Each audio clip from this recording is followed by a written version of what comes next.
You ask Tiger to solve. This deals with linear equations with one unknown. The final result is q equals 8.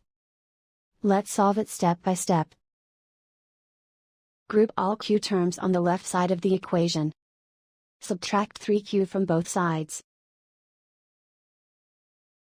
Group like terms. Simplify the arithmetic.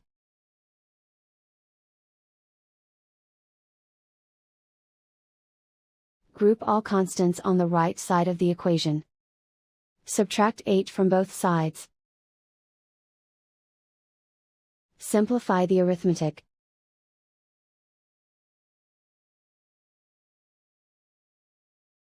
Isolate the q. Multiply both sides by -1. Remove the ones. Simplify the arithmetic.